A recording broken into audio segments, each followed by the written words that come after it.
Have you ever stared into an animal's eyes and wondered how it sees you? Not how it feels about you, not whether it enjoys your company, but what it truly believes you are. Does a dog view you as family? Does a cat see you as a dependable servant? Does a bird think you are some enormous featherless creature? And when a wild animal encounters you, does it see danger, intrigue, or something so unfamiliar that it cannot place you into any known category? The reality is that animals do not view humans the way humans view themselves. We think of ourselves as individuals with names, careers, devices, homes, and complex daily lives. Animals know nothing about those things. Instead, they evaluate us through scent, sound, movement, patterns, and actions. So the question is not whether animals understand people. A more fascinating question is this: what sort of animal do they believe we are?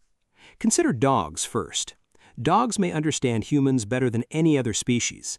They read our expressions, follow our gestures, recognize our voices, and even detect shifts in our emotions. A dog does not mistake you for another dog. It understands that you look, smell, and behave differently. Yet that does not mean it sees you outside its social circle. To a dog, you belong to the pack. You are a source of food, safety, companionship, and comfort. That is why dogs become excited when you return home. For them, your arrival is not routine. To them, it is a reunion. You are the being that provides meals, protection, comfort, and stability. In a dog's perspective, humans might simply be unusual two-legged pack members with poor senses of smell and an incredible ability to find treats. Cats, however, are another story. They understand humans, but their relationship with us is very different from that of dogs. A cat likely does not believe you are another cat. It can clearly tell that you are larger, noisier, and far less agile. Even so, cats often interact with humans much like they interact with fellow cats. They brush against us, they give slow blinks, they bring us little gifts. Some scientists suggest that cats view humans as companions rather than rulers. When a cat meows at you, it is usually not using its normal cat-to-cat communication. Adult cats seldom meow to one another. Instead, they reserve most of those vocalizations for people. This suggests that cats have created a unique method of communicating with us. So perhaps cats see us as giant creatures that can be trained. Now consider horses. Horses are prey animals, and their survival depends on accurately reading body language. They pay close attention to posture, tension, breathing patterns, and confidence. A horse is often less interested in what you say than in how you carry yourself. If you feel anxious, the horse may become uneasy. If you remain relaxed, the horse is more likely to trust you. To a horse, a human appears to be a predator-like animal that behaves in surprisingly non-predatory ways. That creates a puzzle. We have forward-facing eyes like hunters. We move toward them directly like hunters, yet we also provide food, care, and companionship. With experience, horses can come to recognize humans as dependable leaders. They may view us as unusual members of the herd, creatures that lead them, provide food, and occasionally expect them to perform oddly specific tasks that only humans seem to understand. Birds might perceive us in an even more unusual way. Parrots, crows, ravens, and pigeons possess remarkable intelligence. They can recognize faces, solve complex problems, and some are capable of understanding tools, patterns, and social connections. A crow that has a negative experience with a person can remember that individual for many years. It may even alert other crows about them. This means that, to a crow, you are not merely another human, you are a distinct individual. Someone who behaves kindly may be remembered as trustworthy. Someone threatening may be remembered as a danger. Parrots are also known to form strong attachments to people. Some may regard their owners as members of their flock. Others might see them as competitors, partners, or parental figures. From a bird's perspective, humans are giant flightless creatures with strange sounds and incredibly capable hands.